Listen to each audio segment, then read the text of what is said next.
Budget কেন্দ্রীয় সরকার ধন্যবাদ দিব এই বাজেটনি উপর একটা জমায়েত জমায়েত তিনি 46 পরিবারে 112 ভোটার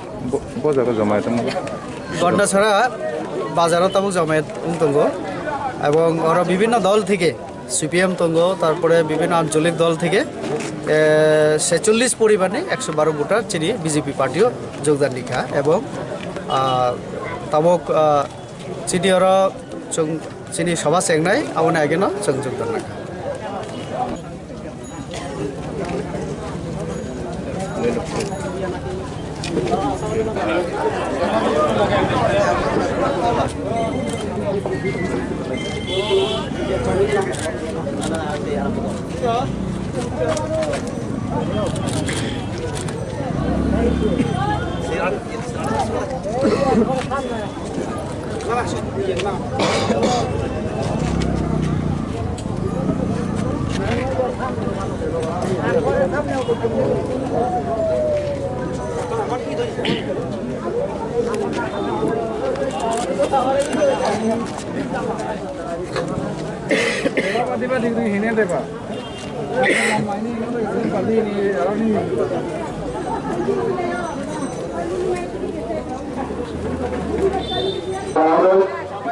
উপস্থিত আছেন পূর্ব ত্রিপুরা আসনের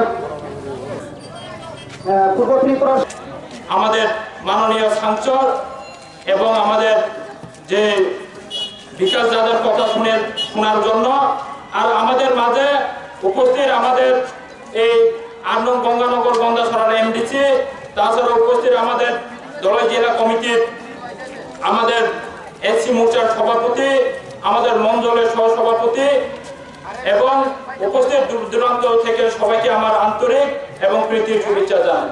আমি আমার বক্তব্য দীর্ঘায়িত করব না, কেননা আমাদের ভারতবর্ষে একটা ধর্মনিরপেক্ষ যে দেশ, এই দেশ তার জন্য আমাদের এই বাজারের মধ্যেও আজকে নিয়ে আমাদের 3 দিন আমাদের একটা রাম ঠাকুর উৎসব চলছে। তারাও আমাদেরকে সুযোগ দেওয়ার জন্য আমাদের রাম ঠাকুর কমিটির সবাইকে আমার আন্তরিক এবং শুভেচ্ছা জানাই। এই কয়েকক্ষণ ধরে আমাদেরকে যে তাদের যে মাইক যে কীর্তন বাজানো ওইটা স্থির করে রাখার জন্য।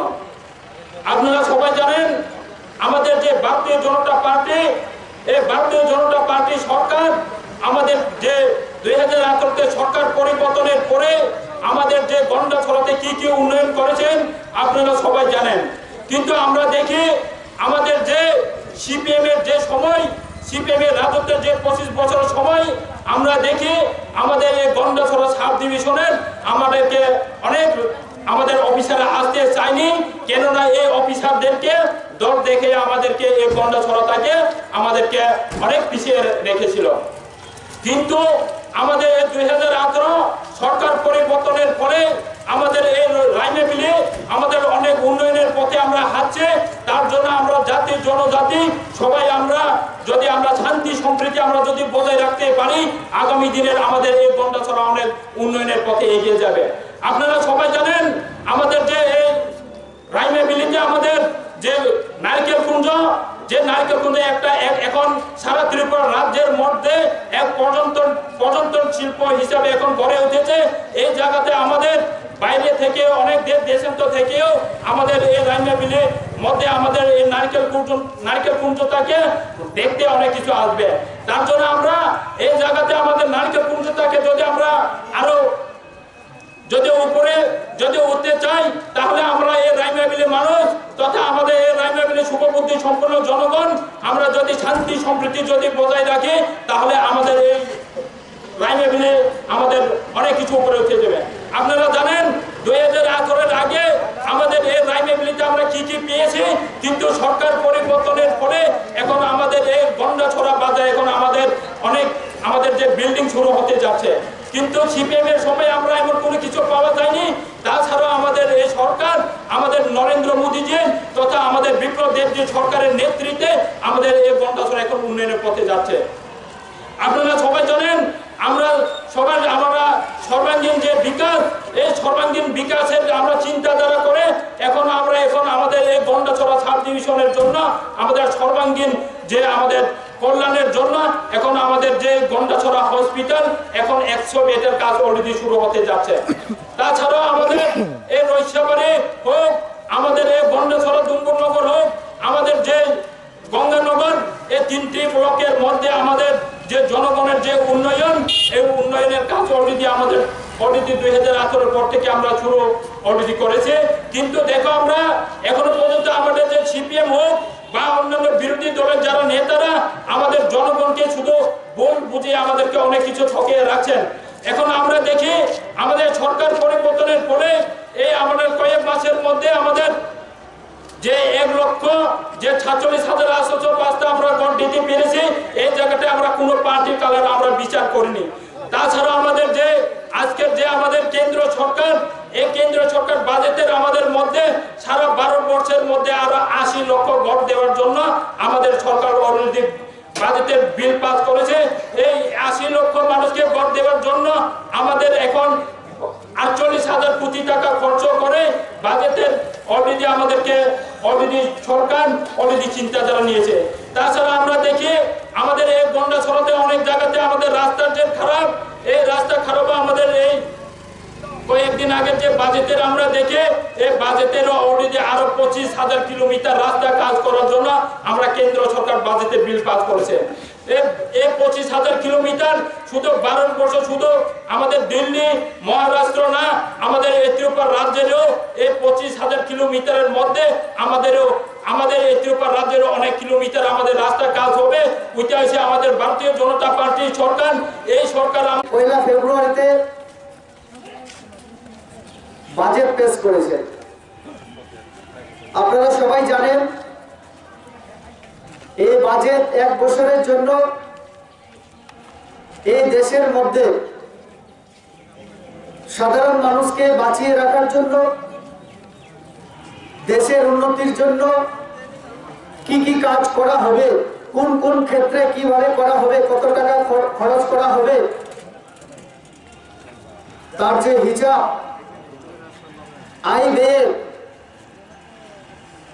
সে বাজেট পেশ করেছেন। ভারতীয় সংস্কৃতি অনুসারে আমরা সবাই বিশ্বাস করি মহিলারা লক্ষ্মীর রূপ, আর আমাদের দেশের অর্থনীতির দায়িত্ব, অর্থনৈতিক বিকাশ, দেশ পরিচালনার জন্য এই লক্ষ্মীর হাতে আমাদের অর্থনীতির দায়িত্ব অর্পণ করা হয়েছে। তিনি নির্মলা সীতারমণ। আমরা সবাই অনেক সময় অনেক সমালোচনা বলি মহিলার দ্বারা কি আর হবে, কিন্তু নির্মলা সীতারমণ অন্যান্য মহিলাদের মতো তিনি প্রমাণ করেছেন ভারতবর্ষের মতো একটা কঠিন সাংস্কৃতিক ভাষাগত দিক থেকে সব দিক থেকে একটা বৈচিত্র্য, আমাদের এখানে যে পরিবেশ, যে রাজনৈতিক পরিস্থিতি, আমাদের যে আশা প্রত্যাশা, সবার আকাঙ্ক্ষাকে পূরণ করা, বিশাল সংখ্যক সংখ্যায় জনসংখ্যার দেশ, সবার আশা আকাঙ্ক্ষা পূরণ করা খুব কঠিন। কিন্তু তিনি বিগত প্রায় 3 বছর যাবৎ এই 17তম লোকসভা গঠন যেদিন থেকে হয়েছে, আমাদের আগামী মে মাসের 23 তারিখ 3 বছর পূর্ণ হবে। আমিও এমপি হয়েছি। পরপর 3 বার তিনি অর্থ দপ্তরের দায়িত্বে আছে এবং দেশের জন্য বাজেট পেশ করছেন। এবারে যে বাজেট, এই বাজেট আরো কঠিন ছিল ওনার জন্য, কেননা গত 2 বছর যাবৎ আমরা করোনা মহামারীতে আমরা সবাই আক্রান্ত ছিলাম। আমেরিকা হোক, ইউরোপ হোক, বিভিন্ন মহাদেশ, উন্নত দেশ এই করোনা মহামারীর জন্য তাদের অর্থনৈতিক ব্যবস্থা ভেঙে পড়েছিল। আমাদের ভারত তো তার বাইরে না। ভারতের অর্থনীতি মূলত গ্রামীণ অর্থনীতির উপরে নির্ভর করে। এখানকার কৃষক, এখানকার শ্রমিক, যারা আমরা গ্রামে বসবাস করি, আমাদের অর্থনৈতিক কর্মকাণ্ডের উপরে আমাদের ভারতবর্ষের অর্থনীতি নির্ভর করে। করোনার জন্য আমরা প্রত্যেকে আমরা বাড়িতে লকডাউনে আমাদের থাকতে হয়েছিল। এরকম একটা অবস্থায় দেশের মানুষকে 130 কোটি, 1 কোটি নয়, 2 কোটি নয়, 50 কোটি, 100 কোটিও নয়, 130 কোটি মানুষকে চাল, ডাল, ন্যূনতম আমাদের যেটা দরকার নিত্য প্রয়োজনীয় জিনিসপত্র, দুবেলা খাবারের ব্যবস্থা করে রাখা ভারত সরকারের পক্ষে কঠিন কাজ ছিল। অন্যদিকে করোনা যে মহামারী, সেই সময় একদিকে অক্সিজেন, অন্যদিকে ভ্যাকসিন, ওষুধপত্র, হসপিটালে চিকিৎসার জন্য যে খরচা, এইগুলি বহন করা আমাদের সরকারের পক্ষে অনেক কঠিন কাজ ছিল। কিন্তু আমাদের দেশের প্রধানমন্ত্রী নরেন্দ্র মোদী, তিনি দূরদৃষ্টি সম্পন্ন মানুষ। তিনি আজকের দিনে বসে আগামী 10 বছর পরে, 20 বছর পরে, 25 বছর পরে কি করতে হবে, আমাদের দেশকে কোন জায়গায় নিয়ে যেতে হবে, এরকম তিনি ভাবেন। তার জন্য তিনি দূরদৃষ্টি সম্পন্ন হওয়ায় তিনি দক্ষতার সাথে দেশের অর্থনীতিকে তিনি চাঙ্গা করে রেখেছেন।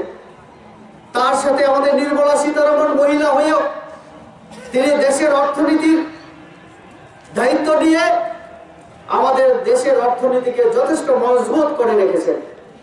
আপনারা শুধু একবার চিন্তা করুন, 80 কোটি মানুষ, 80 কোটি মানুষকে গত 2 বছর যাবত বিনামূল্যে রেশনের মাধ্যমে চাল, ডাল ইত্যাদি দিয়ে যাচ্ছে আমাদের সরকার। একজন নয়, দুইজন নয়, 80 কোটি মানুষকে বিনামূল্যে, 130 কোটির মধ্যে 80 কোটি মানুষকে বিনামূল্যে আমরা দিয়ে যাচ্ছি। তার সাথে সাথে আমি সব দিকে যাব না, কারণ অনেক সময় দরকার হবে, অনেক সময়ের প্রয়োজন। 130 কোটি মানুষের জন্য আমাদের সরকার আর যাতে করোনা না হয় তার জন্য ভ্যাকসিনের ব্যবস্থা।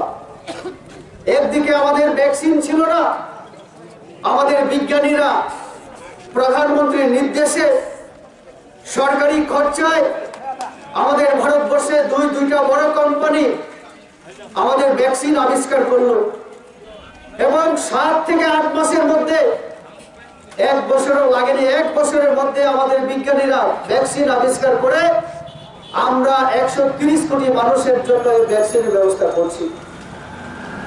আমরা 1 বছরের মধ্যে আপনারা দেখেছেন যে আমরা 100 কোটি মানুষকে আমরা বিনামূল্যে 1 টাকাও আমরা নেইনি, আমরা ভ্যাকসিন দিয়েছি।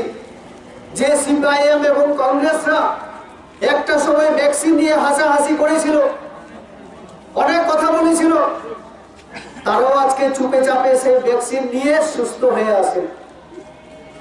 যদিও সিপিআইএম এর কিছু নেতৃত্ব দেরি করে ভ্যাকসিন নেওয়াতে মনে হয় পার্টির লোকসান হয়েছে। ইতিমধ্যে আপনারা দেখেছেন সিপিআইএম এর কিছু বৃদ্ধ নেতৃত্ব যারা বয়স্ক হয়েছে, 2-3 জন মারা গেছে এই করোনায় আক্রান্ত হয়ে।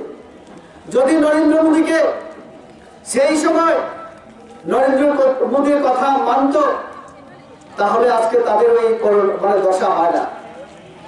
তবে আমাদের সরকার, আমরা কে সিপিএম করে কে কংগ্রেস করে সেই সব বিচার করি না।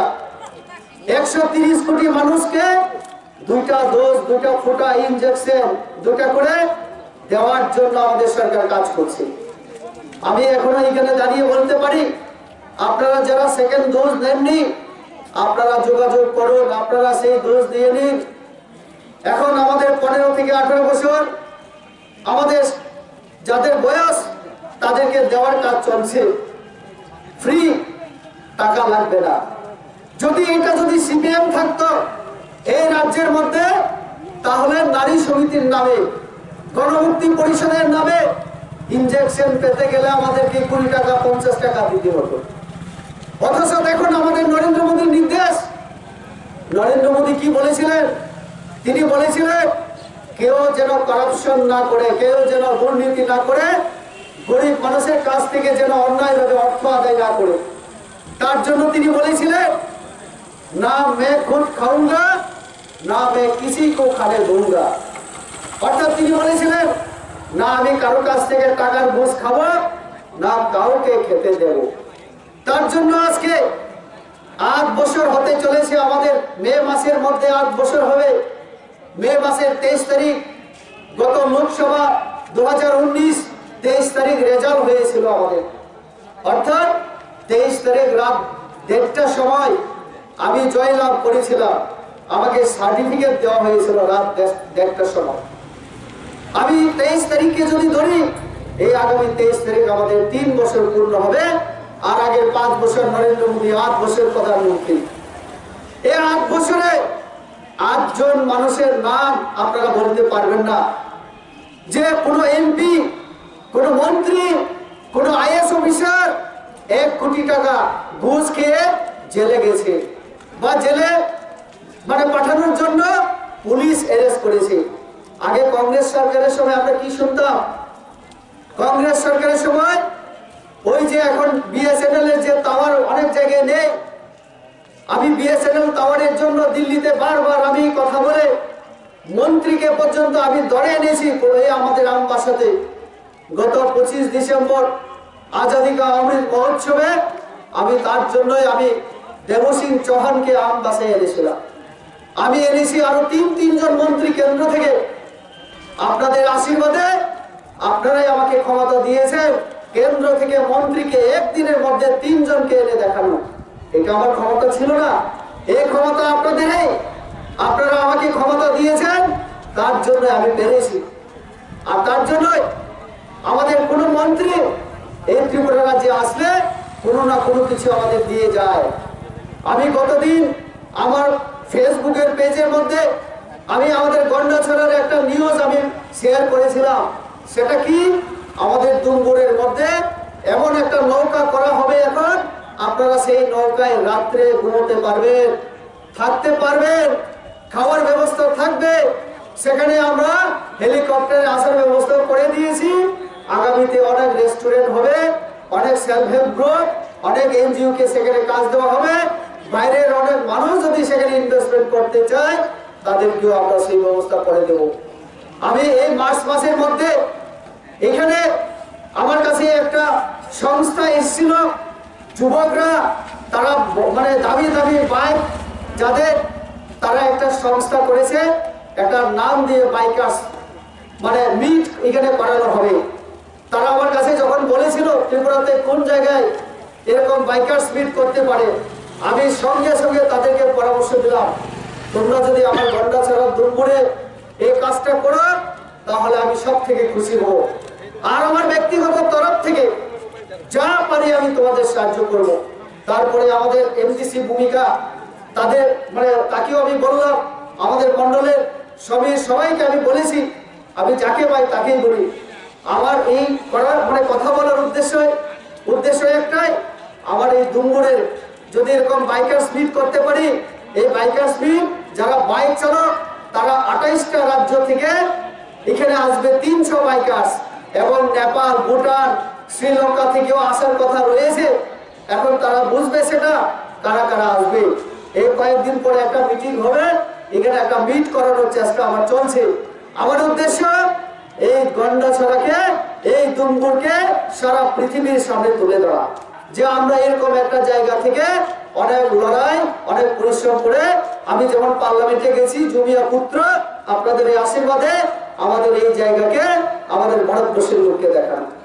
এবং ওই রকম যদি হয়, অনুকূল পরিস্থিতি যদি তৈরি হয়, তাহলে এখানে অনেক আমাদের ডেভেলপমেন্ট হবে।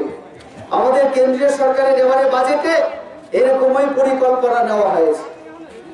আমার পূর্ববর্তী বক্তা বিকাশ বাবু বলার চেষ্টা করেছে, আমি তো বলবো বিকাশ বাবু বলেছেন মাত্র 4 বছরে আমরা 1.5 লক্ষ আমরা প্রধানমন্ত্রী আবাস যোজনা দিয়েছি, আর সিপিআই এর 25 বছরে 42,000। আমি তো বিকাশ বাবুর এই কথাকে সংশোধন করে বলবো, একদিনের মধ্যে আমরা 1,47,000 মানুষকে ঘর দিয়েছি একদিনে। কেন আমি একদিন বললাম? কারণ আমরা 8টা জেলা, আমাদের ত্রিপুরা রাজ্যের প্রশাসনিক জেলা কয়টা? 8টা জেলা। এই 8টা জেলার মধ্যে আমাদের ধলাই জেলা একটা। আমি সেই দিন ধলাই জেলাতে ডিএম অফিসে আমিও ছিলাম। প্রথম কথা, আমার ধলাই জেলায় এক মহিলার সঙ্গে আমাদের প্রধানমন্ত্রী কথা বলেছেন। কেন জানেন?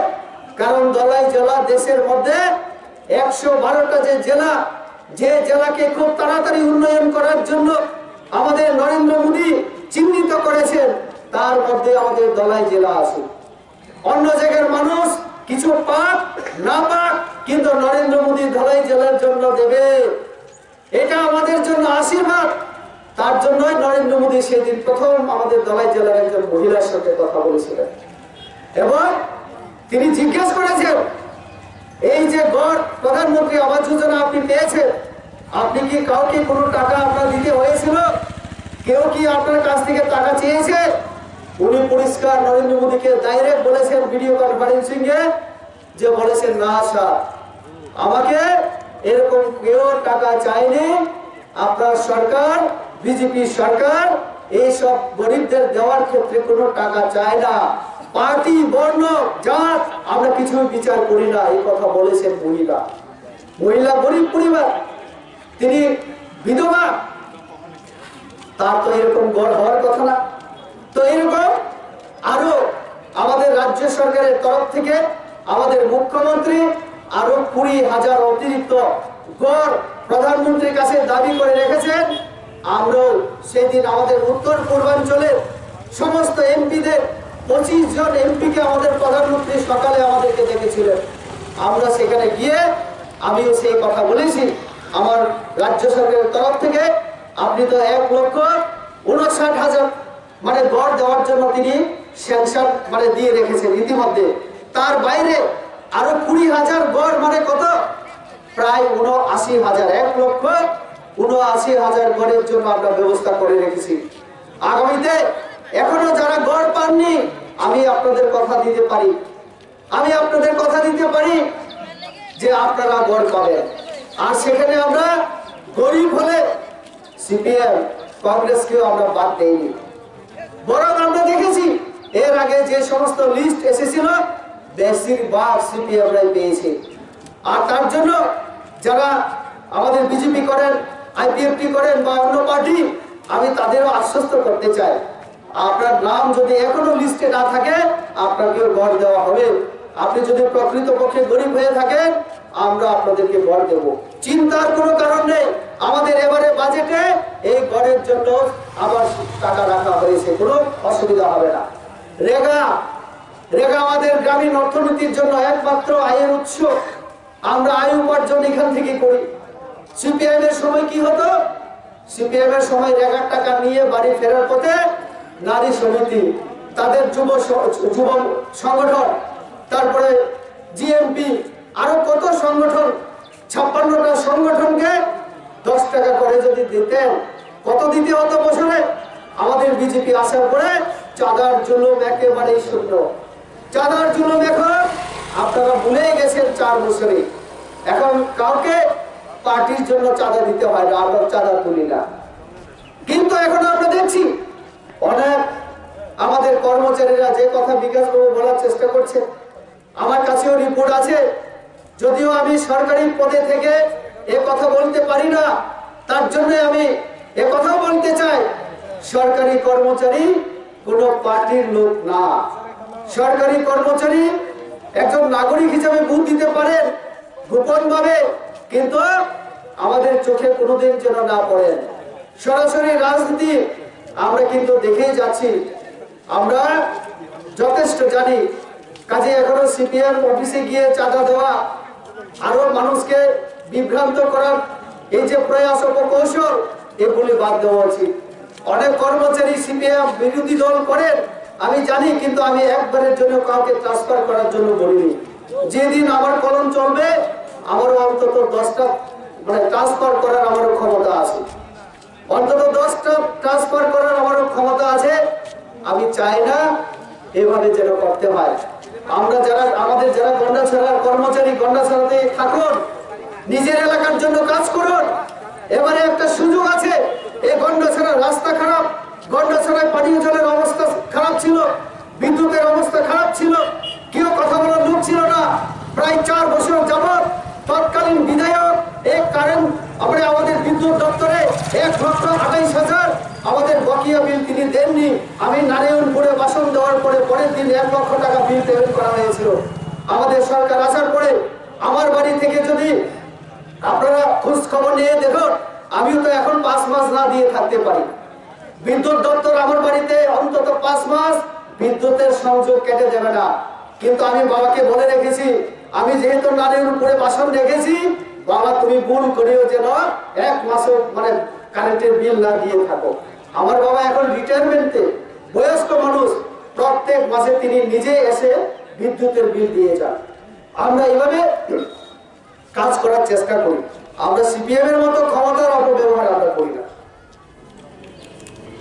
কাজে যারা এখানকার কর্মচারী, আপনাদের দায়িত্ব, আমাদের গঙ্গানগর পর্যন্ত টাওয়ার লাইন আমরা অনেক কষ্ট করে আমরা সম্পন্ন করেছি।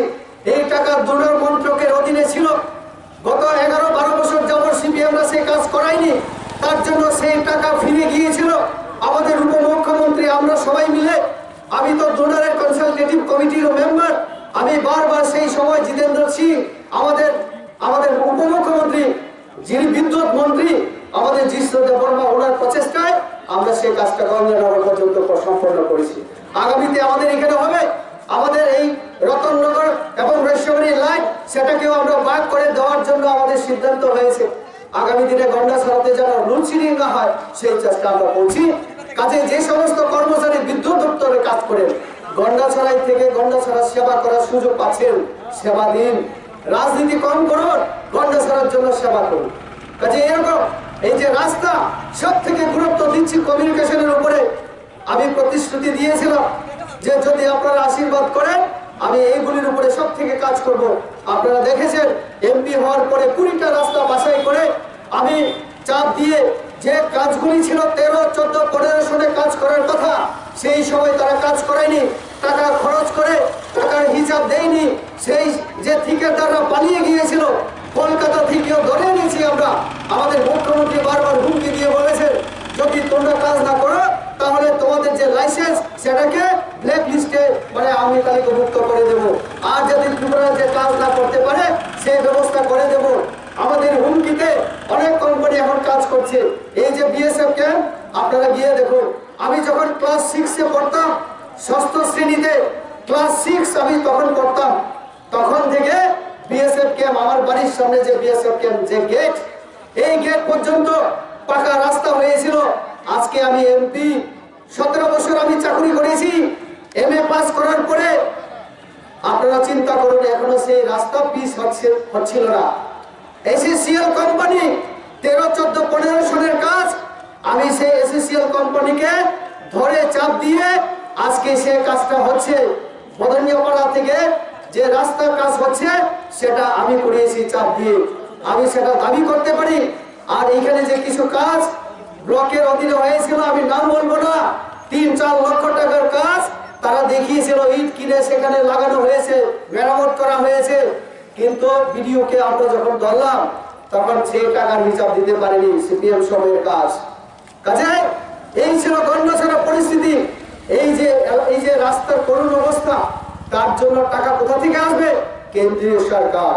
কেন্দ্রীয় সরকার আমাদের ত্রিপুরা রাজ্যে 100 টাকা যে খরচা হয় আমাদের, এই 100 টাকার মধ্যে 90 টাকা আমাদের কেন্দ্রীয় সরকার দেয়, বাকি 10 টাকা আমাদের রাজ্য সরকার নিজস্ব উচ্চ আয় থেকে সেটা খরচা করে। আর সেখানেও যদি মানে আমাদের রাজ্য সরকার অক্ষম হয়, কেন্দ্রের দ্বারস্থ হলে পুরা 100 ভাগে 100% আমাদের কেন্দ্রীয় সরকার ত্রিপুরার জন্য বরাদ্দ করে। এবারেও আপনারা দেখেছেন বাজেট যদি দেখে থাকেন, উত্তর পূর্বাঞ্চল আমাদের 8টা রাজ্যের জন্য স্পেশাল আলাদাভাবে বিভিন্ন স্কিম, এই ন্যাশনাল হাইওয়ের জন্য টাকা আছে, মানে আমাদের স্বাস্থ্য দপ্তরের জন্য, এই যে আমাদের মানে অটল জলধারা মিশনের জন্য টাকা খরচা করে বাজেট ধরা আছে। তারপরেও আলাদাভাবে 15,000 কোটি টাকা নর্থ ইস্টের উন্নয়নের জন্য আমাদের কেন্দ্রীয় সরকার টাকা দিয়ে রেখেছে। আমি সেই দিন রামেশ্বর তেলি আমাদের যিনি পেট্রোলিয়াম এবং শ্রম দপ্তরের মন্ত্রী, ওনার চেম্বারে আমি গিয়েছিলাম পার্লামেন্ট যেদিন আমার অধিবেশন শেষ হয়। এই যে গত 11 তারিখ, আজকে 14 তারিখ, 11 তারিখ আমাদের পার্লামেন্ট শেষ হয়েছে। 12 তারিখ আমার অন্যান্য মন্ত্রীর সাথে দেখা করার কথা ছিল। আমি 12 তারিখ আমি অনেক মন্ত্রীর সঙ্গে আমি কথা বলেছিলাম। রামেশ্বর তেলী তার মধ্যে একজন। রামেশ্বর তেলী সঙ্গে যখন আমি কথা বলছিলাম, নোমালীগড় নামে একটা জায়গা আছে আমাদের আসামে, সেখানে 10,000 কোটি টাকা ব্যয় করে বাস থেকে ইথিনল আরো বিভিন্ন মানে সার তৈরির জন্য, পেপার তৈরির জন্য একটা ফ্যাক্টরি হচ্ছে আমাদের কেন্দ্রীয় সরকার সেখানে। আগামী কয়েক মাসের মধ্যে এই যে নোমালীগড়ে বড় একটা ফ্যাক্টরি হবে। ত্রিপুরা রাজ্যের মানুষকে বাস দিয়ে গিয়েছিল, আমরা বলি কথায় কথায়। আমাদের মুখ্যমন্ত্রী, আমাদের সরকার আসার পরে আমরা এই বাসকে এখন সারা পৃথিবীতে সম্মানের জায়গায় নিয়ে গেছি। আমাদের এখন ত্রিপুরা রাজ্যে যে বাস উৎপাদন হয়, এই বাস থেকে বোতল হচ্ছে, বাস থেকে চেয়ার হচ্ছে, বাস থেকে নানান ধরনের টাইলস, এই যে পাকা বাড়িতে টাইলস যে ব্যবহার হয়, এই বাস থেকে টাইলস হচ্ছে, আরো অনেক সামগ্রী তৈরি হচ্ছে এবং বিদেশে রপ্তানি হচ্ছে। অ্যামাজন একটা অনলাইনে যারা বাজার করেন, এখন আজকালকার ছেলে মেয়েরা আজকে যারা মোবাইল ব্যবহার করে, অ্যামাজনের মধ্যে অনলাইনে জিনিস কিনতে পারে। সেখানে অনেক জিনিস আসে, অর্ডার দিলে যখন ডেলিভারি মানে জিনিস নিয়ে আসবে, তখন আপনি টাকা দিলে বাড়িতে বসে বসে আপনি জিনিস পাবেন। আজকে আমাদের ত্রিপুরার যে বাসের তৈরি বোতল ইউরোপের মানুষ অ্যামাজনের মাধ্যমে কিনে নিয়ে যাচ্ছে। সেই দিন আমি অ্যামাজনে, আমার মেয়ে এখন ক্লাস 8-এ পড়ে, আমি আমার মেয়ের সঙ্গে একটা কাজ মানে কম্পিউটারে ক্লাস করি। তো ক্লাসের শেষে ও অ্যামাজন থেকে একটা জিনিস কেনার জন্য আমার কাছ থেকে 300 টাকা চেয়েছিল। তা আমাকে দেখাতে গিয়ে সে দেখাচ্ছি আমাকে যে দেখো আমাদের ত্রিপুরা রাজ্যে বাসের বোতল অ্যামাজনে এখন পাওয়া যায়। আমার মেয়ে ক্লাস 8-এ পড়ে আমাকে দেখাচ্ছে, আপনারাও দেখতে পারেন। তো আমাদের অনলাইনের মাধ্যমে ইউরোপের মানুষ, আমেরিকার মানুষ এখন অনলাইনের মাধ্যমে, তার দাম কত জানেন? আমাদের এখানে কিনলে 1000 থেকে 1200 টাকা, অনলাইনে বিক্রি হচ্ছে 5000, 6000 টাকায়। আমি অবাক হয়ে গেলাম। তাহলে এই বগেরট পাড়ার মানুষ, দলপতির মানুষ, রতননগরের মানুষ, কালাজারির মানুষ, আরো আমার রাবণ পাড়ার মানুষ, যারা বাসের মানে এই জঙ্গলে আমরা বসবাস করি, পাহাড়ে বাঁশ কেটে জমি চাষ করি, বাঁশ কেটে বাড়িঘর তৈরি করি, বাঁশের করণ খেয়ে আমরা জীবিকা নির্বাহ করি। আজকে আমাদের সময় এসছে বাঁশ সংরক্ষণ করা, বাঁশকে ব্যবহার করা সঠিকভাবে। আগামীতে আপনারা বাঁশ চাষের মাধ্যমেও স্বনির্ভর হতে পারবেন, এরকম একটা রাস্তা আমাদের সরকার করে দিয়েছি আমরা পুরো ত্রিপুরা রাজ্যের মানুষকে। এটা হচ্ছে বিকল্প, এটা হচ্ছে বিকল্প। আর আমাদের এখানে যারা সেলফ হেল্প গ্রুপ মহিলারা, আমাদের এই দুম্বুরের জন্য ফিশারির মাধ্যমে এরকম নানান স্কিমের মধ্যে আমাদের ত্রিপুরা রাজ্যের জন্য, ভারতবর্ষের জন্য কেন্দ্রীয় বাজেটে টাকা রাখা হয়েছে। বিরোধীদের আমি মাঝে মধ্যে বলতে শুনি। আমি এবারে যখন আমার কথা হচ্ছিল মন্ত্রীদের সঙ্গে, আমি একটা জিনিস ক্লিয়ার করলাম। আমি আজকে দায়িত্ব আনিনি, আমি না হলে পুরো আমি সংখ্যা আপনাদের বলে দিতে পারতাম। কারণ বাজেট কপি তো অনেক বড় বড় বড় ব্যাগ দেওয়া হতো, আর এখন অনলাইনের মাধ্যমে আমাদের মেইলে পাঠানো হয় এবং সেগুলো আমরা পড়তে পারি। তো এটা বহন করা খুব কষ্ট, তার জন্য না হলে আপনাদেরকে আমি বাজেটের যে কপিটা দেখাতে পারতাম। তো এই বাজেটে সিপিএমরা মাঝে মধ্যে বলে, আমি গত বছরও শুনেছি বাজেটের সময়, জনজাতিদের জন্য এসটি যে ট্রাইবাল সাব প্ল্যান, এসসিদের জন্য, মাইনরিটির জন্য নাকি সরকার টাকা কমিয়ে দেয়, সরকার টাকা কমিয়ে দেয়। এই কথা যখন আমি শুনলাম, আমিও যেহেতু নতুন, আমি তাদের সঙ্গে তর্কে যাইনি। এবারে আমি পরিষ্কারভাবে বুঝে নিলাম, টাকা কোনোদিন কমানো হয় না, বরং প্রত্যেক বছর টাকা বাড়ানো হয় বাজেটে। একটা ডিপার্টমেন্ট, একটা পুরো দপ্তর নেই যেখানে টাকা বেশি করে বাড়ানো হয়নি। তারা আগে আন্দোলন করত, তারা কি বলতো আগে যে বিজ্ঞান ভিত্তিক শিক্ষা দিতে হবে, 4% বাজেটে শিক্ষার জন্য ব্যয় করতে হবে। আমাদের সরকার তারা যে দাবি করেছে তার 3 গুণ আমাদের শিক্ষা ক্ষেত্রে ব্যয় করছে। এখন আমাদের দেশের নিরাপত্তা এবং সুরক্ষার জন্য আপনারা জানেন বারবার চীন আমাদের দেশ দখল করার জন্য মরিয়া, পাকিস্তান আমাদের দেশ কাশ্মীরের মধ্যে সবসময় হাঙ্গামা লাগানোর জন্য মরিয়া। আর আমাদের এই চীনের ছোট ভাই যারা সিপিআইএম বলে পরিচিত, এই সিপিএমরা সবসময় চীনকে সমর্থন করে। তো আমার দেশকে রক্ষা করা, আমার দেশের সৈন্যবাহিনীকে শক্তিশালী করার জন্য আমরা যদি আমেরিকার সঙ্গে চুক্তি করি, আমরা যদি ফ্রান্স থেকে বিমান কিনি, তাহলে তারা কি বলে? সমালোচনা করে, সব বিদেশে টাকা পাঠায়, বিদেশ থেকে জিনিস কিনে।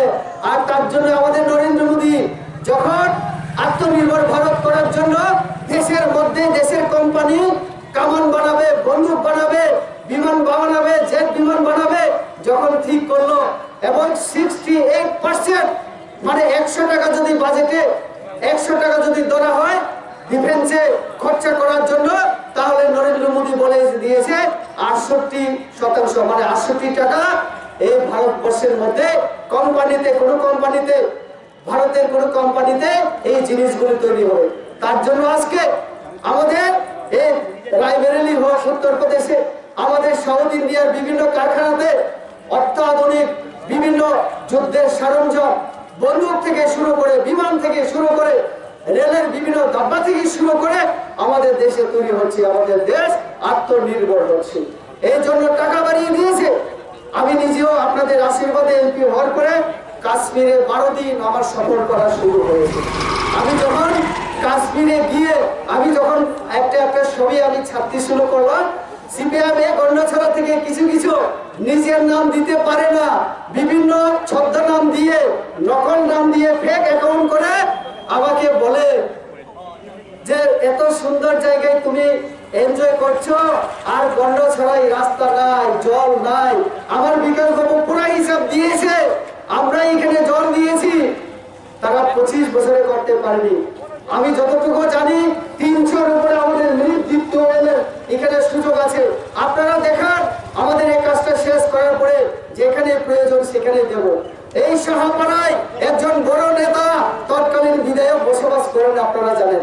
আমরা যখন বিজেপি শুরু করেছিলাম 2014-তে, সাহাপাড়ায় পা দেওয়ার সাহস আমাদের হয়নি, কারণ হুমকি দিয়ে রেখেছিল রেবতী বিকাশ চাকমারা যদি বিজেপিরা যদি সেখানে যায় পা ভেঙে মানে পাঠিয়ে দাও।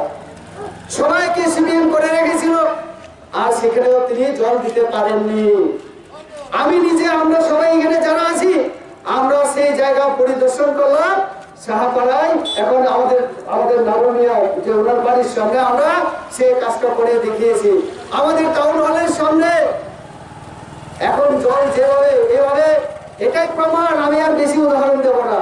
তারপরেও যদি বাকি থাকে, অটল জলধারা মিশনে প্রচুর টাকা দেওয়া হয়েছে। আগামীতে যদি আয়রন থাকে কোনো জলের মধ্যে, সেটাকে আয়রন রিমুভাল প্ল্যান্ট বসিয়ে আমরা আয়রন মুক্ত জল করে দেব। আস্তে আস্তে হবে, বাজেটে টাকা রাখা হচ্ছে, চিন্তার কোনো কারণ নেই। মোদি হে তো সব কিছু মুমকিন হে, একটা কথা আছে হিন্দিতে, অর্থাৎ মোদি থাকলে সব কিছুই সম্ভব। কাজে বিজেপি থাকলে সবকিছু সম্ভব। আর বিজেপিকে ভরসা করে, বিজেপিকে আশা করে এই যে বিরোধীরা অনেক কথা বলে, বিজেপিকে মোকাবিলা করবে, আবার বিজেপির কাছে গিয়ে, নরেন্দ্র মোদীর কাছে গিয়ে পায়ে ধরবে। একজন বড় নেতা, আমি নাম বলবো না, নামও বলবো, আরো কয়েকটা মাস যাক, কয়েকটা মাস গেলে ইলেকশনের গরম গরম তখন পরিবেশ তৈরি হবে, তখন আমি নামও বলবো।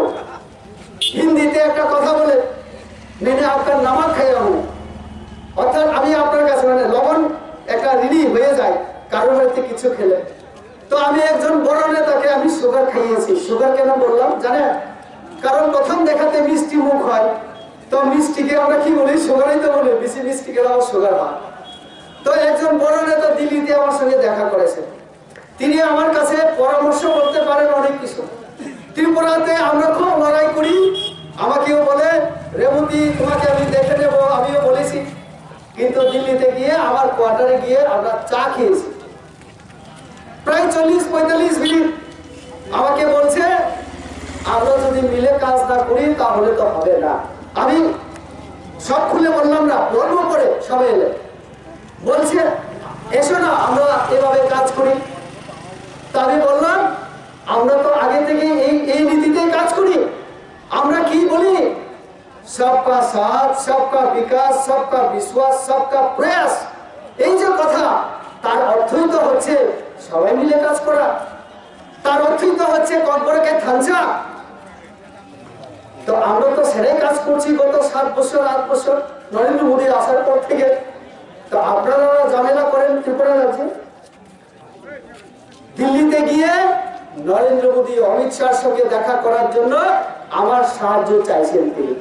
আমি বললাম ভালো হতো, কিন্তু রেবতীকে বকাবকি করে, বিপ্লব দেবকে বকাবকি করে, অপমানিত করে, বিপ্লব দেবকে বাংলাদেশি বলে, বিপ্লব দেবকে অনেক কিছু বলে। তো আপনারা পারবেন না?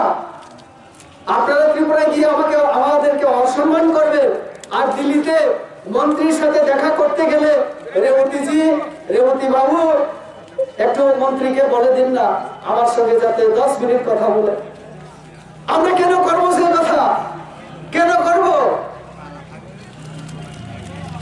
বিকাশ বাবু ঠিক কথা বলেছে। এতদিন অনেক লোক চুপচাপ ছিল। ওই দিন কংগ্রেসে যাওয়ার সময় একটা কথা বলেছেন। কি কথা? যে তার এনডিএ তে কংগ্রেস লেখা।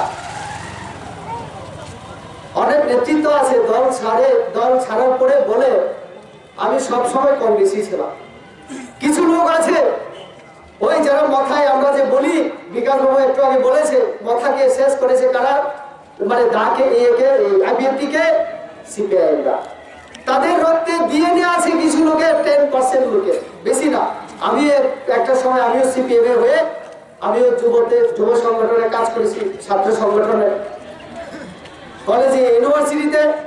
কিন্তু আমি যখন দেখতে পেলাম, আমি মাস্টার ডিগ্রি করেছি পলিটিক্যাল সায়েন্স নিয়ে, আর আমাকে শিক্ষা দিতে যায় যে জনপ্রতিনিধির অর্থ জানি কিনা আমি। এখন তো আমাকে বলতে হবে না জনপ্রতিনিধির অর্থ কাকে বলে, কারণ আমি নিজেই এখন জনপ্রতিনিধি। তো এই হচ্ছে বিরোধী দলগুলি। তো বিরোধী দলগুলি কি বলছে এখন? বিজেপির বিরুদ্ধে সবাই এক হোক, এক হবে। কংগ্রেস কি বলেছিল আগে, সিপিএম কি বলেছিল, আর ওই মাথা কি বলেছিল? মাথা বলেছিল একবার শুধু এডিসি জিততে দিন, সব হয়ে যাবে। আর এখন এডিসি জিতার পরে এখন বিপ্লব দেবের কাছে যায়। এখন নরেন্দ্র মোদীর সঙ্গে দেখা করার জন্য রেবতীকে বলে, এখন বিপ্লব দেবকে অনুরোধ করে অমিত শাহের সঙ্গে একটু দেখা করান। এখন তো সব আপনাদের কাজ করতে পারছি আমরা কেন? আমাদের এখানে ফিশারি অফিস আছে, এই ফিশারি অফিসে কি দেওয়া হচ্ছে? জাল দেওয়া হচ্ছে আর কিছু গড় দেওয়া হচ্ছে। নামটা কি? সেখানে নাম দেওয়া হয়েছে প্রধানমন্ত্রী মৎস্যধর সম্পদা যোজনা। এখানে লেখা আছে প্রধানমন্ত্রী মৎস্যধর সম্পদ যোজনা, মানে এটা কেন্দ্রীয় সরকার নরেন্দ্র মোদীর পাঠানোর টাকা। বাদ করে কারা? আমরা গণতন্ত্রকে বিশ্বাস করি, তার জন্য হস্তক্ষেপ করি না, হাত দেই না। কারা বাদ করে? ওই মাথার লোকেরা। আর কি করে? নোংরা রাজনীতি করে। এই গড় পাইতে গেলে, জাল পাইতে গেলে তোমরা আয়োগ এই মাথাতে বিজেপি সাইরা নাকি তাদের দলে গেলে জাল পাওয়া যাবে। আর এই জালটাই পাঠায় নরেন্দ্র মোদী, বিপ্লব দেবের সরকার। আপনারা চিন্তা করুন তাহলে অন্য দলের সঙ্গে আমাদের কত পার্থক্য। তো কাজে বাজেটে আমাদের এখানে এই সমস্ত কিছু উন্নয়নের জন্য বাজেটে সংস্থান রাখা হয়েছে। কাজে আজকে কংগ্রেস, সিপিএম তারা কি বলছে? এক হয়ে বিজেপির বিরুদ্ধে লড়তে হবে। আমরা কি ভুলে গেছি যুগ জামানার কথা? এই সিপিএমরা বাজার গরম করেছে, কংগ্রেস ওরা বাজার সহজ পুরা ত্রিপুরা আছে। বিজয় রাং বলে সে কি বলে? জেনেভা ভাষণ আজকে তারা ভুলে গেল। আজকে তারা সবাই এক হওয়ার জন্য আজকে আপ্রাণ চেষ্টা করছে। কিসের জন্য? আবার দাঙ্গা লাগানোর জন্য। ওই বিকাশ বাবু একটু আগে বলেছে ফেন্সিং হয়ে গেছে, আর যেগুলি ফেন্সিং বাকি আছে, এই গত 10 তারিখ আমি নিশির প্রামাণিক আমাদের পশ্চিমবঙ্গের এমপি এবং এখন আমাদের কেন্দ্রীয় স্বরাষ্ট্র প্রতিমন্ত্রী, আমি তার সঙ্গে চা খেতে আমি বলেছি আমরা তো বন্ধু বান্ধবের মতো। আমি বলেছি নিশ্চিত ভাই আমার ত্রিপুরাতে একদিন যেতে হবে, আমার মানে এলাকায় যেতে হবে একদিন। এবং তাকে বলেছি আমার অনেক ফেন্সিং এখনো বাকি আছে, আর মানে বর্ডারের রাস্তাগুলি খুব ছোট, এগুলিকে তাড়াতাড়ি কাজ করাতে হবে। আমি তাকে অনুরোধ করার সঙ্গে সঙ্গে তিনি আমাকে রিপোর্ট দিলেন যে কয়েকদিনের মধ্যে এনপিসিসির কিছু লোক আপনার ত্রিপুরা আপনার এরিয়া ভিজিট করবে। আমি গতকাল আসার সাথে সাথে আজকে এই একটার সময় আমাকে গুয়াহাটি থেকে ওয়াইসি নামে একজন এনপিসিসি তিনি এই জুনের অফিসার আমাকে ফোন করেছেন, বলেছেন স্যার আমি আপনাদের গন্ডাছড়ায় গিয়ে ভিজিট করে এসেছি, আপনার যে সমস্ত কথাগুলি আমাদের দপ্তরে চলে এসেছে, লোকেলের সঙ্গে কথা বলেছি এবং আপনার কথাও আমাদেরকে মন্ত্রক থেকে বলা হয়েছে। তাহলে আপনারা চিন্তা করুন আমাদের মন্ত্রীরা কত অ্যাক্টিভ।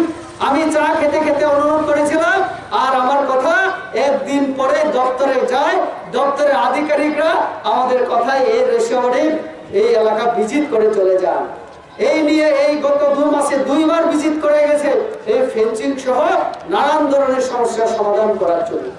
কাজ হবে, কাজ পাবে, এই সমস্ত কিছু বাজেটে ধরা হয়েছে। কাজে উগ্রপন্থী হওয়ার স্বপ্ন যদি এখন কেউ দেখে, উগ্রপন্থী হয়ে বিজেপি কার্যকর্তাদের হত্যা করে আবার ক্ষমতায় আসবে, সেটা ভুল হবে। একদিকে জেনেভা ভাষণ যারা দিয়েছিল তারা এক দলে, অন্যদিকে জেনেভা ভাষণের বিরুদ্ধে যে সিপিএমের কথা বলেছিল এখন তারা এক হতে চাইছে। কংগ্রেসকে আমরা বরাবর বলতাম এখানে কুস্তি হতো আর দিল্লিতে গিয়ে তাদের দুস্তি হতো, সেটাই আমরা দেখেছি। সেই দিন আমি যে ফ্লাইটে গেছিলাম, আপনাদের একটা কথা বলি, এই ফটো নিয়ে অনেক ভাইরাল, অনেক রাজনীতি করার চেষ্টা হয়েছে। দেখুন আমিও এমপি, কেউ আমার দল না ছাড়া পর্যন্ত আজকে পর্যন্ত যে লোকটা আমার সঙ্গে, আমি তো মনে করি সে আমার বিজেপি। তো বিএপি রুমের মধ্যে আমাদেরকে একটা জায়গায় বসানো হয়, ফ্লাইটে ওঠার আগে, ফ্লাইট সময় হওয়ার 5 থেকে 10 মিনিট আগে আমাদেরকে ফ্লাইটে বসানো হয় বিমানে, তার আগে সাধারণ মানুষকে তোলা হয়। তো আমি যখন গিয়ে দেখলাম আমাদের সুদীপ বাবু, আশিস বাবু, ডিসি রাঘল বাবু, আমাদের বুড়া এবং আমাদের আরো একজন ডক্টর রতন দেববর্মা, ওনারা বসা, এবং যেহেতু সবাই একদলের একটা জায়গায় দীর্ঘদিনের পরিচয়, আমি একটু আলাদা বসেছিলাম, একটা আলাদা সিঙ্গেল সভায়। তো আমাকে সবাই একটু রসিকতা করে বলল যে আজকের পরে তোমার সঙ্গে দেখা হলেও আর হয়তো একসঙ্গে বসে চা খেতে পারবো না রে মতি, আসো না একটু মজা করে চা খায়। তো আমি তাদের সঙ্গে বসে চা খাই। এটা আমি যদি কোনো সিপিএম এর বন্ধুও যদি বলে, আমি তাদের সঙ্গেও করি এই কাজটা। আমি জিতেন চৌধুরীর সঙ্গেও আমি একবার দিল্লিতে একই সিটে বসে আমি গিয়েছিলাম। সেই দিন ভূমিকানন্দ জিতেন চৌধুরীর সঙ্গে এক সিটে বসার কথা ছিল।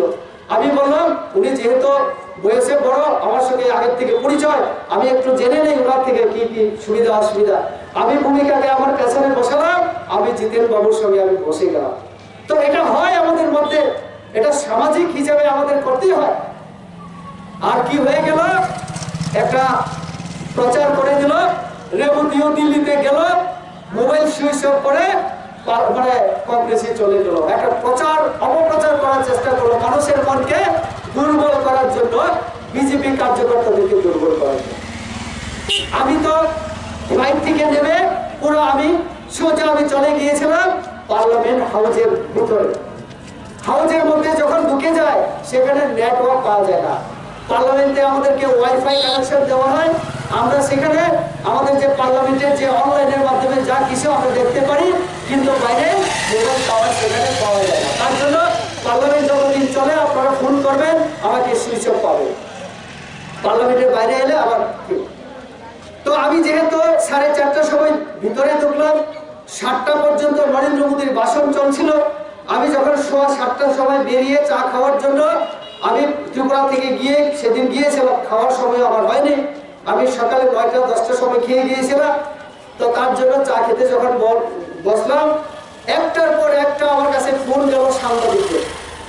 আমি একজন সাংবাদিককে জিজ্ঞেস করলাম এত কি হয়েছে আজকে, আমার প্রচুর আমি অনেকজনের ধরতে পারিনি। আমাকে একজন বলছিল, দাদা তুমি জানো না তোমার ফটো নিয়ে তো পুরো তোল পার্টি করে আছে। আমি বললাম কি হলো, তুমিও নাকি কংগ্রেসে চলে গেলে? তো রেবতীর মতো লোককেও তারা কংগ্রেসে নিয়ে যায়, আপনারা চিন্তা করুন।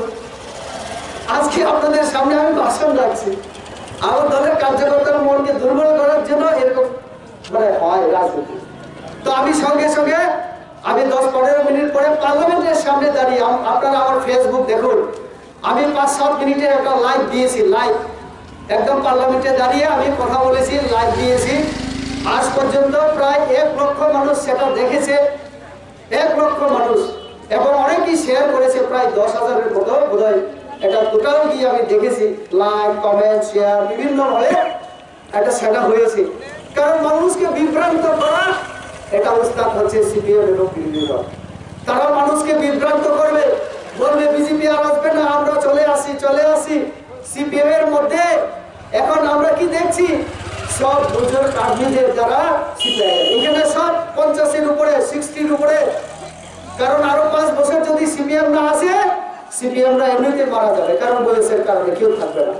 যুবকদেরকে তারা ধরতে পারেনি, ফলে সিপিএম এমনিতে শূন্য হবে। এই জন্য সিপিএম এর কাছেও লাস্ট ফাইট হচ্ছে 2023। আর যারা ওই ত্রিপুরাল্যান্ডের কথা বলে, তারাও জানে 2023 যদি কিছু করতে না পারে, তাহলে পুরো আমাদের গন্ডাছড়ায় এই মার্চ মাস থেকে তোরা আমাদের পিডব্লিউডি ডিভিশন কাজ শুরু করবে। এখানে আলাদা করে এক্সিকিউটিভ ইঞ্জিনিয়ারের অফিস হচ্ছে। এই গন্ডাছড়ায় কোনো জায়গায় 5 লক্ষ কাজ যদি করতে হয়, আমরা 1 দিন 2 দিনের মধ্যে এখানকার প্রসেসের মাধ্যমে কাজ করাতে পারবো। আর মানে এর আগে আমরা কি দেখেছি, কোনো জায়গায় রাস্তার মাটি 10 নেমে পড়লো, মানে বৃষ্টিতে মাটি মানে গা যদি ভেঙে পড়ে 2-3 দিন সেটা পরিষ্কার করার লোক থাকে না, পিডব্লিউডির কাজ সেটা। কিন্তু আমাদের অফিস কোন জায়গায় ছিল, আমবাসা থেকে লোক আসবে, দেখবে, সবকিছু রিপোর্ট নিয়ে কাজ করাতে অনেক সময় লাগতো। তার জন্য আমি মানে মুখ্যমন্ত্রীকে আমি যখন অনুরোধ করলাম, এখান থেকে যখন আওয়াজ উঠলো আমাদের এখানে একটা ডিভিশন দরকার, আমরা 3 মাসের মধ্যে আমরা সেটা আদায় করেছি। আগামী দিনে আমাদের রাস্তাঘাট ঠিক করার ক্ষেত্রে এগুলি একটা বড় ভূমিকা নেবে। কাজে এরকম বিভিন্ন দপ্তর আগামী দিনে আমাদের এখানে, আমি মনে করি আমাদের রৈশবাড়িতে একলব্য বিদ্যালয় আরেকটা করার দরকার আছে। আমি সেই দিন আমি মানে ভাই আমার পেজে লিখে আমি আমার ট্রাইবাল ওয়েলফেয়ার দপ্তরের কাছে আমি এই পর্যন্ত 3টা নতুন করার প্রপোজাল দিয়েছি। তার মধ্যে রৈশবাড়ি ব্লক একটা আছে। আমাদের এখানে উল্টাছড়াতে হচ্ছে, গঙ্গানগরে হচ্ছে, সেখানে মানে 240 করে বয়েজ এবং গার্লস 280 জন, 280 আমাদের বিনামূল্যে ছাত্রছাত্রী গরিবরা সেখানে পড়াশোনা করবে, রেসিডেন্সিয়াল। তো এরকম করে কেন্দ্রীয় বিদ্যালয় একটা দাবি রেখেছি। তো আগামী দিনে শিক্ষা, স্বাস্থ্য সব ক্ষেত্রে যাতে আমরা এখানে করতে পারি, এরকম ব্যবস্থা আমাদের বাজেটে আমাদের সরকার করেছে।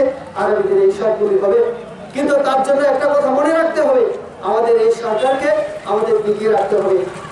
আমার পরিবারকে আমি যেমন ভালোবাসি, তেমনি আমাদের এই সরকারকে এইভাবে ভালোবেসে আমাদের রাখতে হবে। কারণ এই সরকার কোনো মাতৃসুলভ আচরণ করে না, কোনো গরিব মানুষের সঙ্গে বেইমানি করে না, এবং 5 বছরের মধ্যে আমরা চেষ্টা করছি আমাদের প্রতিশ্রুতি পূরণ করার জন্য। আমাদের এখানেও অনেকটা মানে যে দপ্তরগুলি সারা হচ্ছে আস্তে আস্তে, ইতিমধ্যে কিছু এসপিও হোক, কিছু টিএসআর হোক, আমরা এমনকি আমরা জানি 1-2টা পরিবার সিপিএম পরিবারেও চাকরি গেছে, সেটা একদম মেরিট বেসিসে যেগুলি পাবে তাদেরকে কেউ আটকাতে পারবে না। কারণ আমাদের সরকার, আমাদের মুখ্যমন্ত্রী বলেছেন আমাদের নিয়োগ নীতি স্বচ্ছতা রাখা হবে। আমরাও পারতাম সিপিএম এর মতো 100 চাকরির মধ্যে 100টা বিজেপি কার্যকর্তাকে দেওয়ার, কিন্তু আমরা মেরিট যাদের গুণ আছে তাদেরকে সম্মান জানিয়ে আমরা তাদেরকে সুযোগ দিয়েছি। তার মানে এই না যে শুধু সিপিএম বিরোধীরা পাবে। আপনারা দেখবেন আগামীতে আরো ছাড়া হবে, মহিলা চাকরি নেওয়া হবে, যুবকদের চাকরি দেওয়া হবে। আপনাদের চিন্তার কোনো কারণ নেই, এই সরকারকে রাখতে হবে। এই সরকার ভালো কাজ করছে, তার জন্য সরকারকে পতন ঘটানোর জন্য অনেক মানুষ, অনেক দল মিলে শপথ গ্রহণ করছে। কাজে তাদের এই যে ষড়যন্ত্র, এটা ত্রিপুরার মানুষ কখনো সফল হতে দেবে না আমার বিশ্বাস। কাজে এই সরকারকে টিকিয়ে রাখার দায়িত্ব আমাদের প্রত্যেকে, আমাদের যারা কার্যকর্তা, পৃষ্ঠা প্রমোদ আমাদের তো দায়িত্ব আছে। এই এলাকার যারা শুভবুদ্ধি সম্পন্ন মানুষ, এই এলাকায় যারা আমার কথা শুনছেন, আপনাদের কাছে আমার একটাই অনুরোধ, আপনাদের আশীর্বাদে এখান থেকে অনেক বছর পরে 75 বছর পরে স্বাধীনতার রেবতী ত্রিপুরাকে আপনারা সাংসদ হিসাবে পেয়েছেন। এটা অনেক আমি তো সৌভাগ্যবান, আমি তো ভাগ্যবানই, আপনারও যথেষ্ট ভাগ্যবান। কারণ বারে বারে আমরা দেখেছি এই এলাকা থেকে, এরকম গ্রাম এলাকা থেকে কোনোদিন দিল্লিতে গিয়ে কথা বলার সুযোগ কোনোদিন আসতো না, ছিল না। আজকে এখানকার মানুষ হিসেবে আমিও আপনার চেষ্টা করছি। কাজে আপনারা যদি আগামী দিনেও আমাদের সুযোগ দেন কাজ করার, মাত্র 3 বছরও হয়নি, এই 3 বছরের চেষ্টা করেছি। আমি আপনাদের আরো অনেক হিসাব দিতে পারি, কিন্তু শুধু আজকেই তো শেষ নয়, আমি আগামী দিনেও আপনাদের হিসাব দিয়ে যাব। আর 5 বছর পরে আমি পুরো হিসাব আপনাদের দেব। 5 বছর আমি কি কাজ করেছি, পুরো অফিস রেকর্ড আমি রেখেছি, কতজন মন্ত্রীকে কয়টা চিঠি আমি দিয়েছি, তার হিসাব, তার ম্যাগাজিন আকারে আমি প্রকাশ করব। আমি সিদ্ধান্ত নিয়েছি। আমি সব প্রমাণ দেখিয়ে আপনাদের আমি আবার 5 বছর পরে আমার পার্টি যদি আমাকে সুযোগ দেয়, আমি আবার আসবো আপনাদের সামনে। আমি ধোঁকাবাজি করে আমাদের সরকারও না, আমি ব্যক্তিগতভাবে করবো না করতে। কাজে বিজেপিকে শক্তিশালী করুন, এই সরকারকে রক্ষা করুন, এই কথা বলে সবাইকে আমার আন্তরিক ধন্যবাদ, নমস্কার জানিয়ে আমি কথা বলা শেষ করছি। সবাইকে ধন্যবাদ।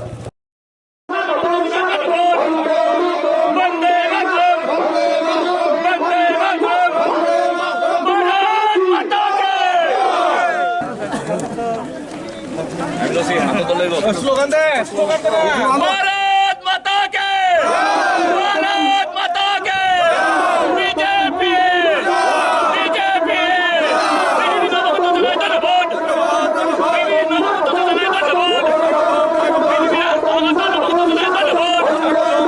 वंदे मातरम, वंदे मातरम, भारत माता के।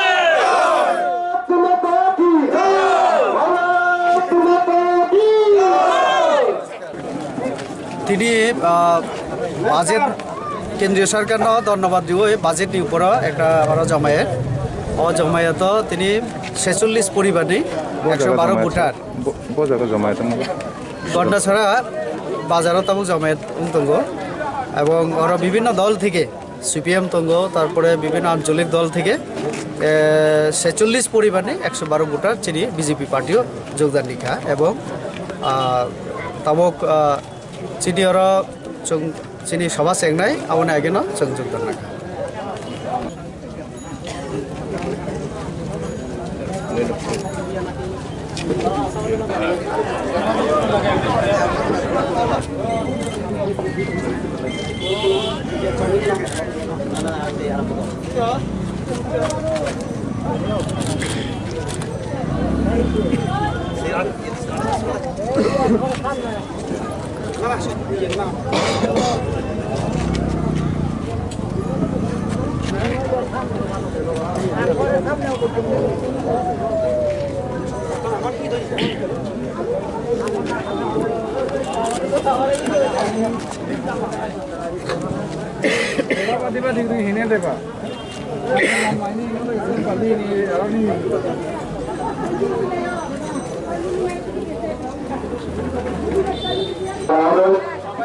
উপস্থিত আছেন পূর্ব ত্রিপুরা আসনের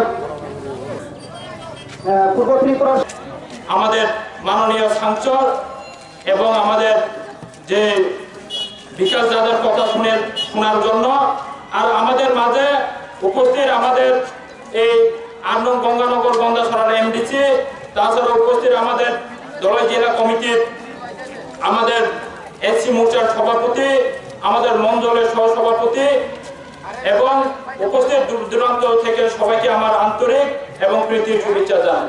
আমি আমার বক্তব্য দীর্ঘায়িত করব না, কেননা আমাদের ভারতবর্ষ একটা ধর্মনিরপেক্ষ যে দেশ, এই দেশ, তার জন্য আমাদের এই বাজারের মধ্যেও আজকের নিয়ে আমাদের 3 দিন আমাদের একটা রাম ঠাকুর উৎসব চলছে। তারাও আমাদেরকে সুযোগ দেওয়ার জন্য আমাদের রাম ঠাকুর কমিটির সবাইকে আমার আন্তরিক এবং শুভেচ্ছা জানাই। এই কয়েকক্ষণ ধরে আমাদেরকে যে তাদের যে মাইক যে কীর্তন বাজানো ওইটা স্থির করে রাখার জন্য। আপনারা সবাই জানেন আমাদের যে ভারতীয় জনতা পার্টি, এই ভারতীয় জনতা পার্টি সরকার আমাদের যে 2018-তে সরকার পরিবর্তনের পরে আমাদের যে গন্ডাছড়াতে কি কি উন্নয়ন করেছেন আপনারা সবাই জানেন। কিন্তু আমরা দেখি আমাদের যে সিপিএম এর যে সময়, সিপিএম এর রাজত্বের যে 25 বছর সময় আমরা দেখি আমাদের এই গন্ডাছড়া সাব ডিভিশনের আমাদেরকে অনেক আমাদের অফিসাররা আসতে চায়নি, কেননা এই অফিসারদেরকে দল দেখে আমাদেরকে এই গন্ডাছড়াটাকে আমাদেরকে অনেক পিছিয়ে রেখেছিল। কিন্তু আমাদের 2018 সরকার পরিবর্তনের পরে আমাদের এই লাইনে মিলে আমাদের অনেক উন্নয়নের পথে আমরা হাঁটছে।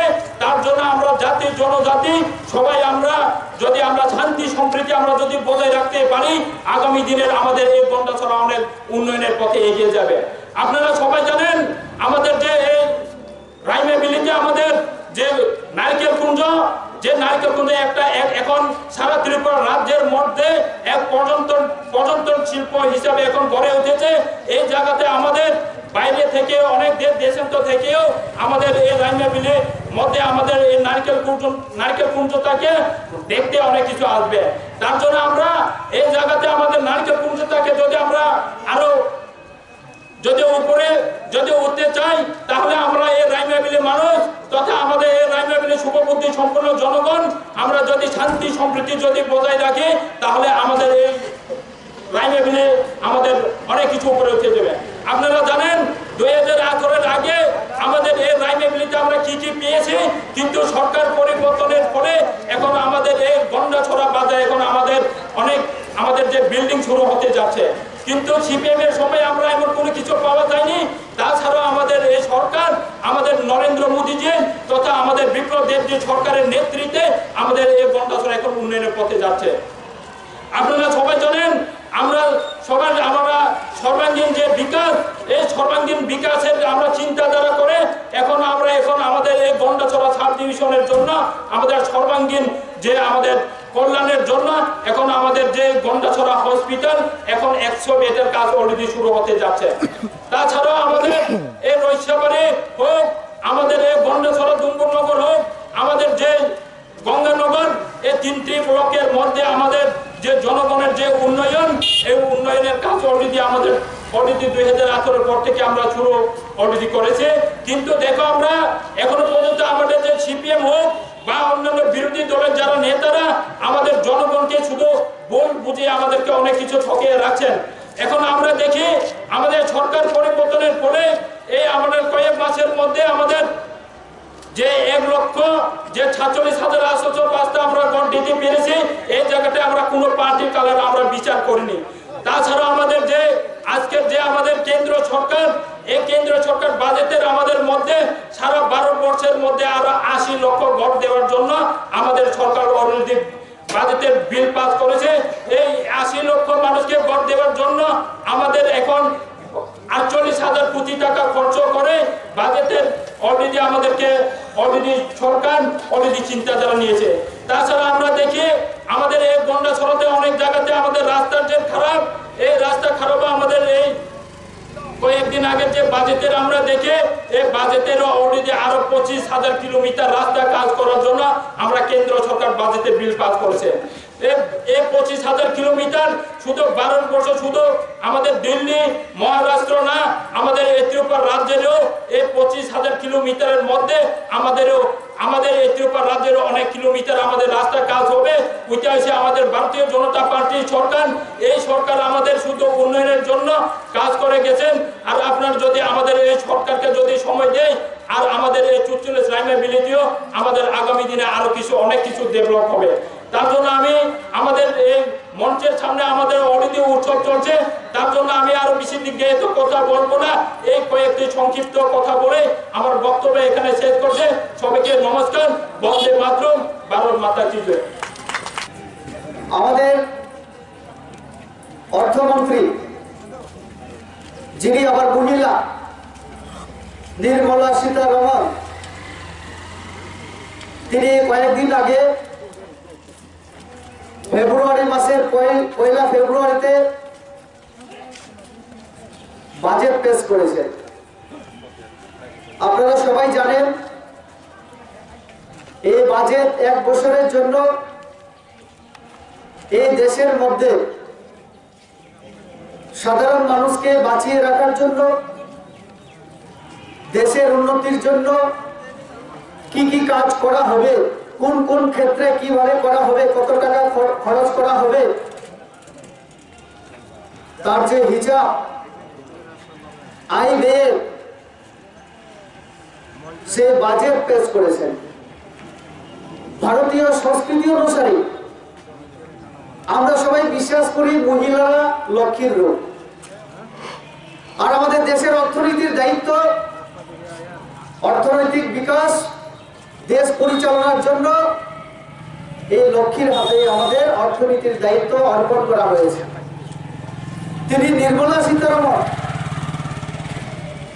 আমরা সবাই অনেক সময় অনেক সমালোচকরা বলি মহিলার দ্বারা কি আর হবে, কিন্তু নির্মলা সীতারমণ অন্যান্য মহিলাদের মতো তিনি প্রমাণ করেছেন ভারতবর্ষের মতো একটা কঠিন সাংস্কৃতিক ভাষাগত দিক থেকে সব দিক থেকে একটা বৈচিত্র্য, আমাদের এখানে যে পরিবেশ, যে রাজনৈতিক পরিস্থিতি, আমাদের যে আশা প্রত্যাশা, সবার আকাঙ্ক্ষাকে পূরণ করা, বিশাল সংখ্যক সংখ্যায় জনসংখ্যার দেশ, সবার আশা আকাঙ্ক্ষা পূরণ করা খুব কঠিন। কিন্তু তিনি বিগত প্রায় 3 বছর যাবৎ এই 17তম লোকসভা গঠন যেদিন থেকে হয়েছে, আমাদের আগামী মে মাসের 23 তারিখ 3 বছর পূর্ণ হবে। আমিও এমপি হয়েছি। পরপর 3 বার তিনি অর্থ দপ্তরে দায়িত্বে আছে এবং দেশের জন্য বাজেট পেশ করছেন। এবারে যে বাজেট, এই বাজেট আরো কঠিন ছিল ওনার জন্য, কেননা গত 2 বছর যাবৎ আমরা করোনা মহামারীতে আমরা সবাই আক্রান্ত ছিলাম। আমেরিকা হোক, ইউরোপ হোক, বিভিন্ন মহাদেশ, উন্নত দেশ এই করোনা মহামারীর জন্য তাদের অর্থনৈতিক ব্যবস্থা ভেঙে পড়েছিল। আমাদের ভারতও তার বাইরে না। ভারতের অর্থনীতি মূলত গ্রামীণ অর্থনীতির উপরে নির্ভর করে। এখানকার কৃষক, এখানকার শ্রমিক, যারা আমরা গ্রামে বসবাস করি, আমাদের অর্থনৈতিক কর্মকাণ্ডের উপরে আমাদের ভারতবর্ষের অর্থনীতি নির্ভর করে। করোনার জন্য আমরা প্রত্যেকে আমরা বাড়িতে লকডাউনে আমাদের থাকতে হয়েছিল। এরকম একটা অবস্থায় দেশের মানুষকে 130 কোটি,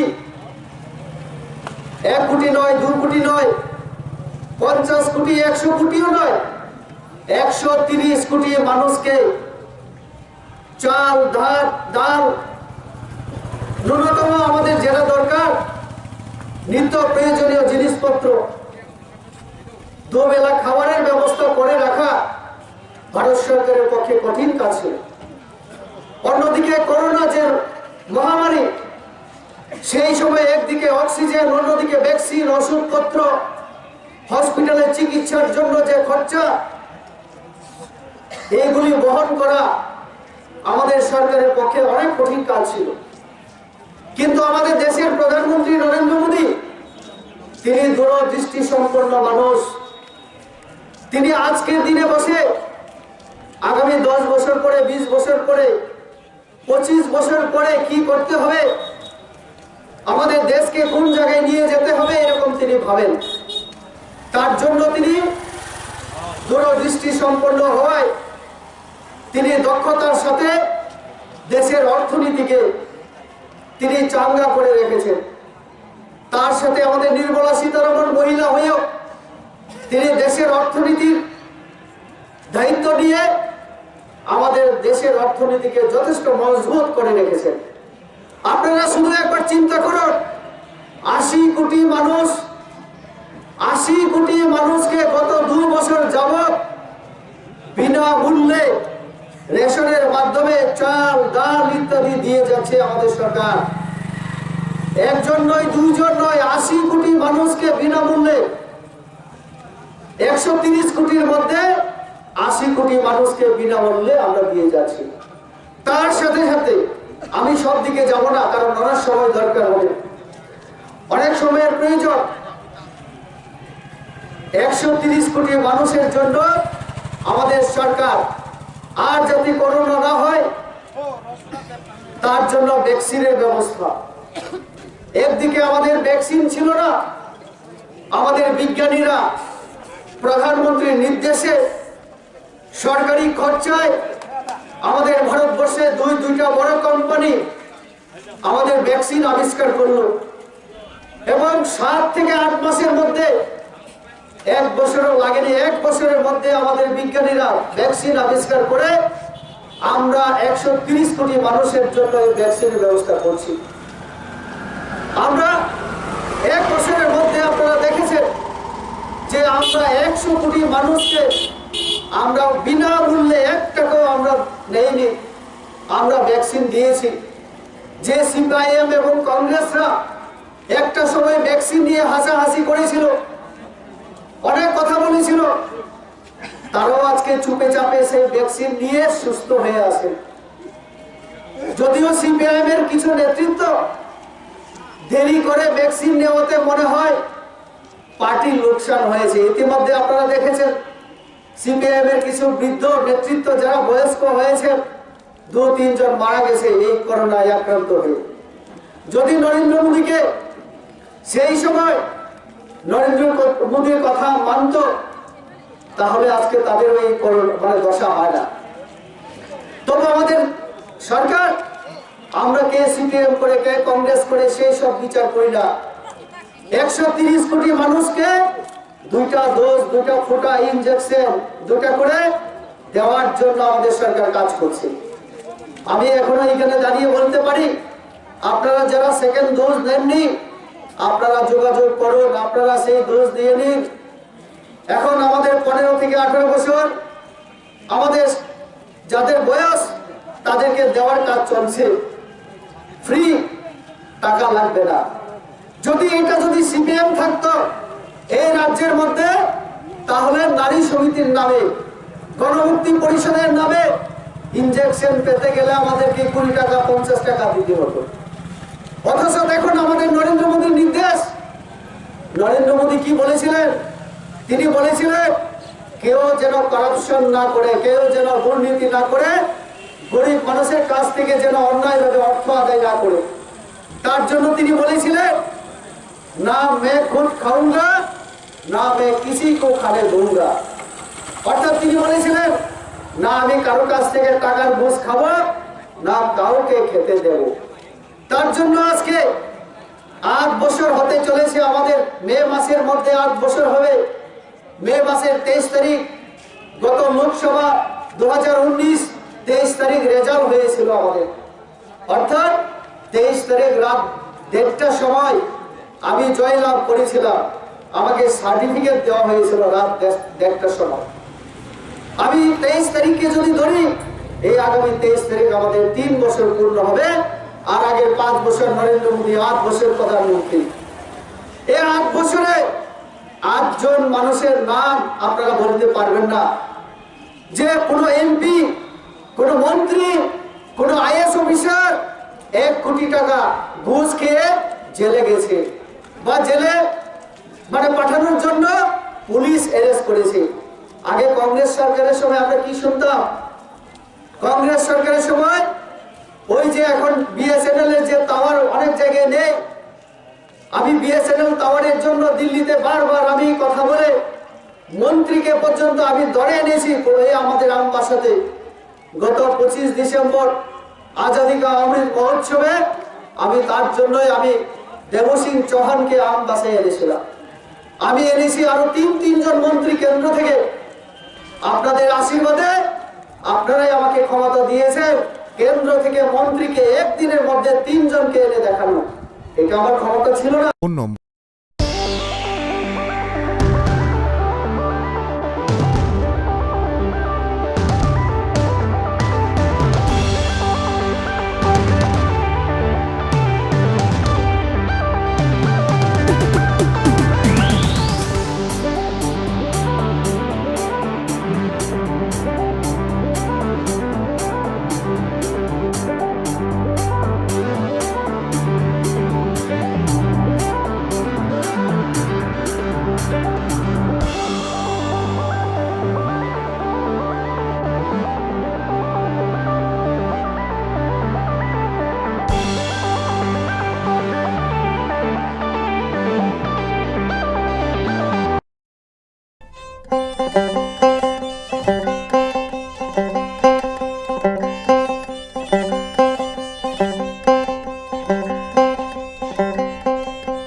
Kolumka ang saina rupni norok jotono no lamsogo chini tabuksak jorani kobro kokno mao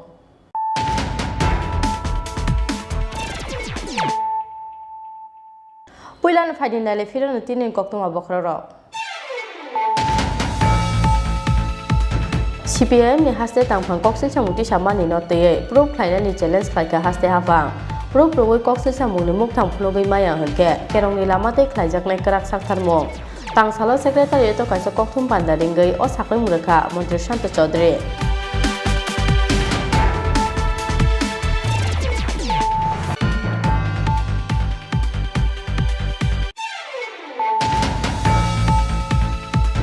Tangsalo Telimra Bakak Nisimi Patar Hastia Tangnai MH48BM 1894 Malini Truck Malkongo Naitugoi Majaka 343 kg Sitikran Party Mugo Mohammed Uche Raja Mungai Truck Malkongi driver Norong Kamongya kami thalane police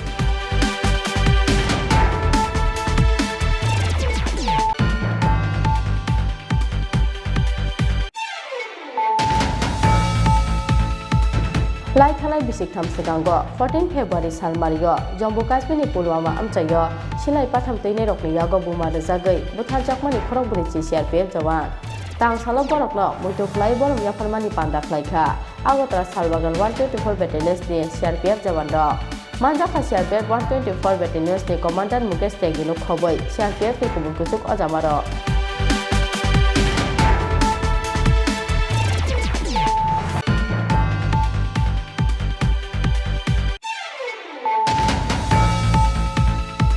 Tamchi jorani bisingo hainu hai tangsalo Telemra Bakasteni SDPU Senator Jomatiani Shaktan Mumbai UP21BN 9649 Malini Pungsa container makungo manjaka 712 kg Sitikran Hatio abuni hati do lak brechi ni slai bokabang ngnai Party mungo malkuni driver Ayush Kumar Gupta no Romkha police Party mung tangsar horo Telemra thanani haibari amchayo